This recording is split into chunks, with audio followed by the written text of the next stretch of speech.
Selamat pagi Bapak Ibu guru hebat. Salam sejahtera. Pada pagi hari ini saya akan memberikan presentasi, membagikan aksi nyata saya, topik 1 yang berjudul Merdeka Belajar. Perkenalkan, nama saya Ruth Amelia MPD. Saya adalah guru bahasa Inggris di SMPN 284 Jakarta. Baik Bapak Ibu guru hebat, 3 topik Merdeka Belajar adalah yang pertama pemahaman, gagasan, dan prinsip pendidikan berdasarkan pemikiran Ki Hajar Dewantara. Yang kedua pemahaman untuk memfasilitasi murid agar tumbuh sesuai dengan kodratnya.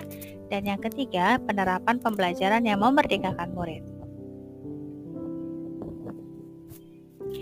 Di dalam modul Merdeka Belajar, topik pertama ini ada 5 modul yang akan kita pelajari, yaitu yang pertama, mengenali dan memahami diri sebagai pendidik. Yang kedua, mendidik dan mengajar. Yang ketiga, mendampingi murid dengan utuh dan menyeluruh.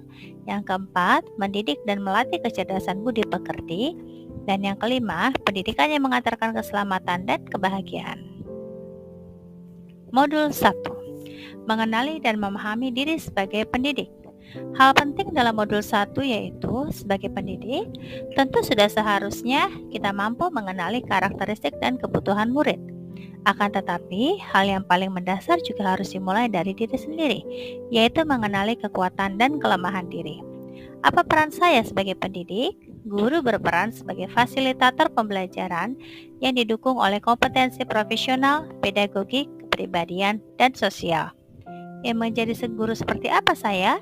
Murid seringkali terinspirasi dari ibu dan bapak gurunya. Tentu sebagai guru, kita ingin memberikan pengaruh-pengaruh yang baik di masa depan murid. Modul kedua, yaitu tentang mendidik dan mengajar. Pengajaran adalah proses memanusiakan manusia, sehingga harus memerdekakan manusia dan segala aspek kehidupan baik secara fisik, mental, jasmani, dan rohani. Mengajar adalah cara untuk menyampaikan ilmu atau manfaat bagi hidup peserta didik secara lahir dan batin. Mendidik adalah menuntut segala kodrat yang ada pada murid, agar mereka dapat mencapai keselamatan dan kebahagiaan yang setinggi-tingginya, baik itu sebagai manusia maupun anggota masyarakat. Di dalam modul 3, dengan tema mendampingi murid dengan utuh dan menyeluruh, ada 2 topik yang kita pelajari di modul 3. Yang pertama adalah kodrat murid dan yang kedua adalah trikon. Baik Bapak Ibu, saya akan membahas satu persatu. Di dalam kodrat murid ada lagi subnya, yaitu kodrat keadaan. Kodrat keadaan merupakan bagian yang tidak terpisahkan dari dasar pendidikan murid. Kodrat keadaan itu terdiri dari 2 hal, yaitu kodrat alam dan kodrat zaman.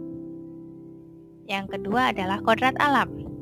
Setiap murid dilahirkan dengan kodrat alam yang berbeda-beda. Ada yang tinggal di perkotaan, pedesaan, pantai, gunung, dan lain-lain.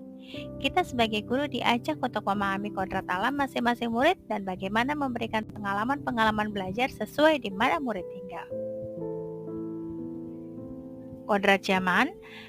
Perubahan zaman merupakan keniscayaan yang tidak bisa kita cegah. Zaman berubah, cara mendidik dan mengajar pun menyesuaikan demi murid-murid kita. Kita diajak untuk berefleksi akan perubahan zaman yang berpengaruh terhadap cara kita mendidik dan mengajar murid. Yang kedua adalah trikon. Di dalam trikon ada asas trikon yang terdiri dari 3, yaitu continue, convergent, dan concentris. Penjelasannya, continue adalah pengembangan yang secara berkesinambungan, dilakukan terus-menerus dengan perencanaan yang baik. Budaya, kebudayaan, atau cara hidup bangsa itu bersifat kontinu, bersambung, tidak putus-putus. Bagaimana dengan convergent? Convergent adalah bersama bangsa lain mengusahakan terbinanya karakter dunia sebagai kesatuan kebudayaan umat manusia sedunia, tanpa mengorbankan nilai atau identitas bangsa masing-masing. Yang ketiga adalah konsentris. Konsentris adalah pengembangan pendidikan yang dilakukan harus tetap berdasarkan kepribadian kita sendiri.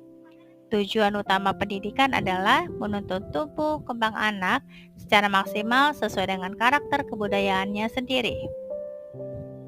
Baik Bapak Ibu, kita masuk ke dalam modul 4, yaitu mendidik dan melatih kecerdasan budi pekerti. Sebagai pendidik, tidak cukup hanya membantu murid meningkatkan kecakapan kognitif. Budi pekerti dimaknai sebagai perpaduan antara cipta dan rasa sehingga menghasilkan karsa. Keluarga merupakan tempat utama dan yang paling baik dalam melatih anak atau murid, menurut Ki Hajar Dewantara.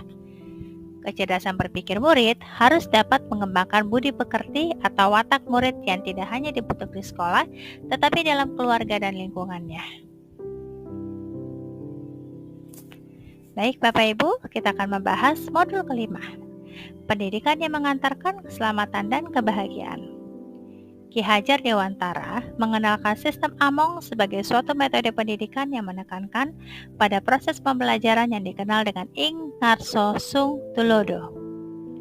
Guru tidak lagi menjadi satu-satunya sumber pengetahuan, tetapi guru berperan sebagai fasilitator pembelajaran. Demikian Bapak Ibu guru hebat, paparan saya tentang aksi nyata topik 1, Merdeka Belajar. Terima kasih.